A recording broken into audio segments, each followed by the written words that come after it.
अरे बहन रेखा, तेरी बेटी अब बड़ी हो गई है। कब तक कुंवारी बेटी को घर में रखेगी? क्या बताऊं सविता बहन तुम्हें, हमारे हालात इतने बुरे हैं कि हम माँ बेटी दो वक्त की रोटी भी बड़ी मुश्किल से खाती हैं। ऊपर से भगवान ने मेरे पति को भी अपने पास बुला लिया। मुझे दिन रात ये सोचकर बहुत टेंशन होती है कि बिना पैसों के मैं अपनी बेटी के हाथ पीले कैसे करूंगी। अरे कौन कहता है तुझे कि तेरी बेटी की शादी में तेरा 1 रुपया भी खर्च होगा? तुझे नहीं पता क्या? आजकल तो सरकार ने हम जैसे गरीबों के लिए कई सारी सुख सुविधाएं निकाली है। क्या कहना चाहती है बहन? मुझे तेरी बात समझ नहीं आई। अपनी बेटी के नाम का फॉर्म भरा दे। आजकल सरकार गरीब लड़कियों की शादी खुद करवाती है।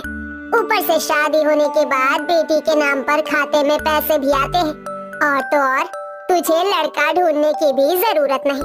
अच्छी लड़कियों को देखकर अमीर घर के लोग खुद रिश्ता तय कर देते हैं। क्या बात है सविता बहन, मुझे तो इसके बारे में जरा भी अंदाजा नहीं था। मैं इस योजना में अपनी बेटी का नाम जरूर लिखवाऊंगी। रेखा ये सुनकर बहुत खुश होती है, जिसके बाद वो अपनी सहेली के घर से वापस अपने कच्चे मकान में बेटी के पास पहुंचती है। अरे डोली, ओ डोली, अरे कहाँ है बेटी? देख तेरी माँ तेरे लिए कितनी अच्छी खुशखबरी लेकर आई है। रेखा अपनी बेटी डॉली को उसकी शादी के बारे में बताती है। सच कह रही हो क्या माँ? अब मेरी भी शादी हो जाएगी? फिर मेरे बिना आप अकेली कैसे रहोगी? अरे मेरी बेटी, ऐसा मत सोच। हर बेटी की एक ना एक दिन शादी हो जाती है। तेरी भी होनी थी। तेरी माँ तो तेरे हाथ पीले होने के बाद बिना किसी टेंशन के आराम से जिंदगी जिएगी। रेखा अपनी बेटी की शादी को लेकर बहुत खुश थी। वो सरकार की इस योजना में अपनी बेटी की शादी बहुत अच्छे से करवा देती है, जिसके बाद डॉली की शादी होकर वो एक अमीर घराने में जाती है। हाँ बहू, इसे अपना ही घर समझो। आज से तुम इस बड़े से घराने की बहू हो। वैसे तुमने ये 3rd क्लास का जो लहंगा पहना है अच्छा नहीं है। देखो शाम को तुम्हारी मुंह दिखाई के फंक्शन में तुम्हारे कमरे में रखा हुआ लहंगा पहन लेना। सरस्वती गृह प्रवेश के समय ही ऐसी बातें करती है, जिसे सुनकर डॉली को अजीब लगता है। वो गृह प्रवेश के बाद अपने कमरे में जाती है और अपनी सास के दिए हुए कपड़े पहन लेती है। जिसके बाद वो शाम के फंक्शन में उसे सारे लोग शगुन देते हैं, तो कुछ लोग उसके ऊपर उसकी गरीबी के चलते हंसते हैं। अगले दिन डॉली अपनी रसोई की रस्म को करने के लिए रसोई में पहुंच जाती है। मुझे तो ये भी नहीं पता कि मेरे ससुराल वालों को कैसा खाना पसंद है। क्या वो खाना पसंद करते हैं? क्या करूं, क्या बनाऊं, कुछ समझ नहीं आ रहा। एक काम करती हूँ, मीठे में गाजर का हलवा और नाश्ते में पालक पनीर बना लेती हूँ। डॉली ऐसा सोचकर सभी के लिए मीठे में गाजर का हलवा और नाश्ते में पालक पनीर बनाती है। नाश्ते के टेबल पर जब सभी लोग डॉली के हाथों का खाना खाते हैं तो सभी तारीफ करते हैं। ये पालक पनीर की सब्जी तो बहुत ही स्वादिष्ट बनी है। किसने बनाई है? नंद जी, ये पालक पनीर की सब्जी मैंने बनाई है। आपको खाकर कैसी लगी? सच बताओ तो तुम जैसे गरीबों से इतनी अच्छी सब्जी बनाने की उम्मीद नहीं थी। वैसे सब्जी बहुत अच्छी बनी है। अरे अमीर गरीब की क्या बात है, खाने में स्वाद तो है ना। चलो माँ, अब एक काम करो, घर से सब्जी बनाने वाले नौकरों को निकाल दो। आज से घर में खाना डॉली ही बनाएगी। अरे बेटा, नौकरों को निकालने की बात कर रहा है? मैं तो पहले ही सोचकर बैठी थी, इसलिए मैंने बहुत पहले ही सभी नौकरों को घर से हमेशा के लिए निकाल दिया है। अब हमारे घर में बहू आ गई है, वो खुद ही हमारा घर संभाल लेगी। सरस्वती की ये बात डॉली को थोड़ी अटपटी लगती है, लेकिन वो किसी से कुछ भी नहीं कहती और चुपचाप अपना काम करती रहती है। ऐसे ही कुछ दिन बीत जाते हैं और विक्रम घर पर पीकर आने लगता है। दो पैग मार और भूल जा, दो पैग मार और भूल जा। जैसे ही डॉली विक्रम को ऐसी हालत में देखती है तो उसे बहुत बुरा लगता है और वो अपने पति विक्रम से पूछती है, अरे ये क्या, आप शराब भी पीते हो? मुझे तो पता ही नहीं था। देखिए, शराब सेहत के लिए बिल्कुल भी सही नहीं होती, इसलिए शराब पीना छोड़ दीजिए। विक्रम डॉली के मुंह से सुनते ही उसके मुंह पर एक जोरदार तमाचा मारता है। अरे मैंने क्या तेरे बाप की दारू पी है जो तू मुझे पीने से रोक रही है? अरे तू होती कौन है मुझे रोकने वाली?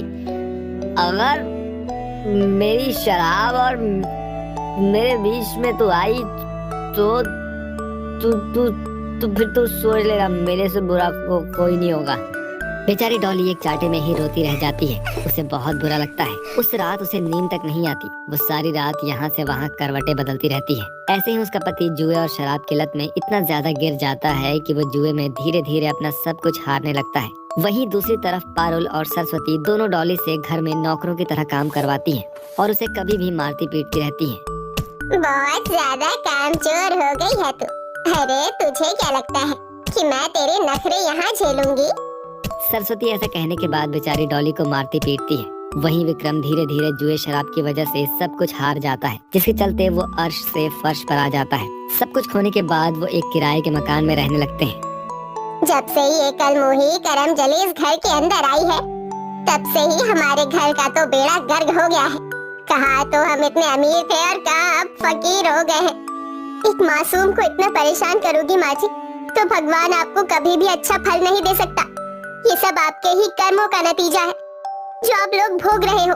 डॉली का ये जवाब सुनते ही पारुल उसके बाल पकड़कर खींचती है और उससे कहती है, अरे अरे देखो तो सही, कितनी कैंची की तरह इसकी जुबान चल रही है। लगता है इसके पर निकल आए हैं, काटने पड़ेंगे इसके पर। पारुल ऐसा कह ही रही होती है कि तभी डॉली अचानक से बेहोश हो जाती है, जिसके बाद उसे देखने के लिए डॉक्टर घर पर ही आ जाते हैं। आपकी बहू गर्भवती है, मुबारक हो, आप दादी बनने वाली हो। डॉक्टर ऐसा कहने के बाद वहाँ से चला जाता है, जिसके बाद सरस्वती डॉली के होश आते ही कहती है, बस यही तो रह गया था, इस बच्चे का बाप पियक्कड़ हो गया है और ये बच्चा इस दुनिया में आ रहा है, और ऐसे घर में जहाँ खाने का एक दाना तक नहीं है। अरे कौन पालेगा इसे, कौन इसकी देखभाल करेगा? माँ जी, अभी तो मेरा बच्चा इस दुनिया में आया भी नहीं है और आपने उसके आने से पहले उसकी परवरिश के बारे में मुझे ताने सुना दिए। आप चिंता मत कीजिए, मैं अपने बच्चों की देखरेख खुद ब खुद कर लूंगी। उस दिन के बाद से बेचारी डॉली घर वालों के ताने सुनने के साथ साथ अपने बच्चे और अपनी देखरेख भी करती है और यहाँ वहाँ काम भी ढूंढती है, लेकिन उसे कहीं भी कोई काम नहीं मिलता। जिसके बाद वो हार कर अपने गले का सोने का मंगलसूत्र बेचकर सस्ते रेट पर पालक और दूध लाकर उसे फाड़ कर उससे पनीर बना लेती है। जिसके बाद वो अपने घर के बाहर ही छोटा सा ढाबा बनाकर पालक पनीर बेचना शुरू कर देती है। मैं जानती हूँ कि मुझ में कोई खासियत नहीं, लेकिन मैं पालक पनीर बहुत अच्छा बना लेती हूँ और शुरुआत के लिए मुझे कहीं ना कहीं से तो शुरू करना ही था। मैं अपने आने वाले बच्चे को किसी भी चीज की परेशानी नहीं होने दूंगी। डॉली परेशानियों को समझते हुए पालक पनीर बेचती है, तो वहीं पारुल और सरस्वती उसे ताने देने से बाज नहीं आती। धीरे धीरे दिन गुजरते हैं और अब डॉली का पालक पनीर फेमस होने लगता है। सभी को उसके हाथों का पालक पनीर बहुत स्वादिष्ट लगता है। इसी के चलते उसकी दुकान के आगे भीड़ लग जाती है। वो गर्भवती हालत में भी मेहनत करती है और इसी के चलते उसके घर की परेशानियां भी ठीक होने लगती है। वहीं पारुल और सरस्वती का व्यवहार भी धीरे धीरे चेंज होने लगता है। अरे बहू, आ गई तू, बहुत ज्यादा थक गई होगी, आजा यहाँ बैठ जा।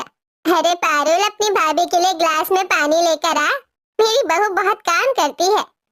हाँ हाँ माँ, अभी लेकर आती हूँ भाभी जी के लिए पानी।